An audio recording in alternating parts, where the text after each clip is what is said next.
भगवान भगवान भगवान भगवान पर क्या है भगवान? कौन है भगवान? भगवान की परिभाषा क्या होती है? अग्निदेव, वायुदेव, जलदेव, इन सब देवों का देव कौन है? नासा ने ये पाया है कि ब्रह्मांड की जो आवाज है, the sound of Galaxy, the sound of universe, वो असल में ओम है। शिव जी के हाथ में डमरू क्या दर्शाता है और हमको क्या समझाने की कोशिश करता है? शिव जी जब तांडव करते हैं और उनका तीसरा नेत्र खुलता है और प्रलय आता है, सब कुछ खत्म हो जाता है। शेषनाग कौन है? जिन पे विष्णु, तीन भगवानों में से एक विष्णु जिन पे विराजमान है, वो है शेषनाग।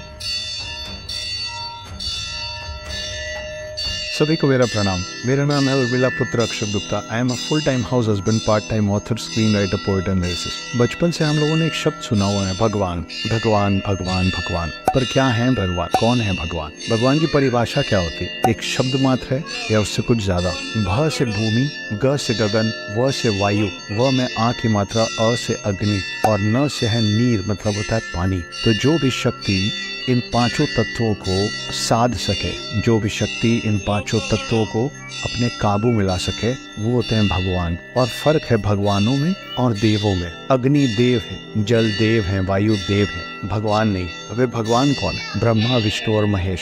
और उसमें भी इन सारे देव जो हैं, जिनका मैं अभी नाम ले रहा था, अग्नि देव, वायु देव, जल देव, इन सब देवों का देव कौन है? कौन है जो इन सारे देवों को अपने वश में कर सकता है या उनके हिसाब से सब कुछ चलता है? वो है देवों के देव महादेव। कौन है महादेव? शिव। आज हम शिव जी से जुड़ी कुछ बातें करेंगे। शिव जी के बारे में आपको कुछ बातें बताऊंगा, उनसे जुड़ी चीजों के बारे में आपको कुछ बातें बताऊंगा। जो चीज वो धारण करते हैं, वो क्यों करते हैं, उनके डमरू का औचित्य क्या है, वो वासुकी जो उनके साथ हमेशा उनके गले में होता है, कौन है और कौन है शिव? इन सारी चीजों पे हम अभी बात करने वाले हैं। तो सबसे पहले बात करते हैं शिव जी के डमरू की। डमरू का शेप पता है? बो जैसा होता है। अगर आप उसको खड़े तौर पे रखेंगे तो डमरू का शेप होता है ये और फिर ये। क्यों है ये शेप और क्या औचित्य है इस डमरू का? क्या समझाने की कोशिश है शिव के हाथ में डमरू के माध्यम से? हर वो चीज जो शुरू होती है उसका अंत होता है, लेकिन बहुत ही कुछ ऐसी चीजें हैं जो शुरू तो होती है मगर उसका कोई अंत नहीं होता। वो है शिव,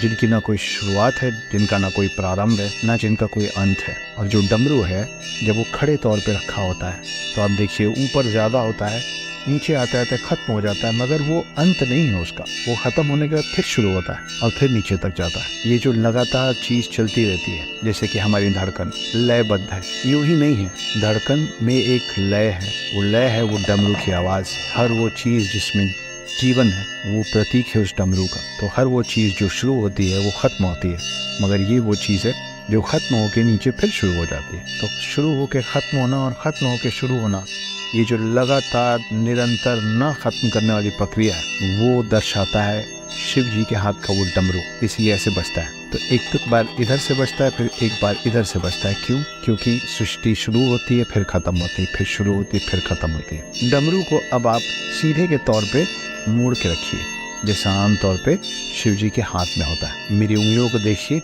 और ये प्रतीक है 4 युगों का, सतयुग, त्रेता युग, द्वापर युग, कल युग और वापस सतयुग। ये जो शेप बना है डमरू का, अगर आप पन्ने पे इसी शेप पे बहुत तेजी से पेन या पेंसिल चलाते जाएंगे तो आपको पता भी नहीं चलेगा कि कब ये शेप पेन से साइड में कॉर्नर होने की जगह सर्कुलर हो जाएगा। तो आप इसको लगातार जब चलाते रहेंगे तो आपको पता भी नहीं चलेगा कि कब ये बन जाएगा इन्फिनिटी।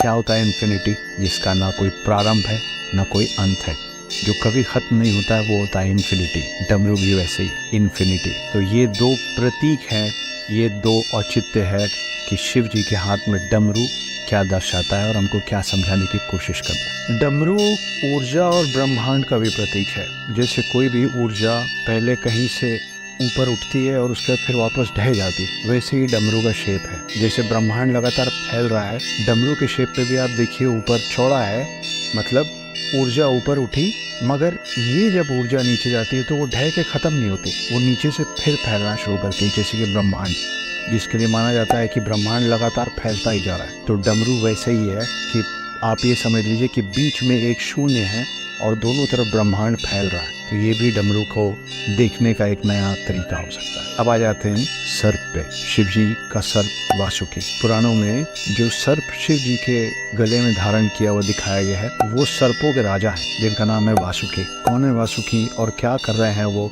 शिव के गले में? उस पर कुछ बातें करते हैं।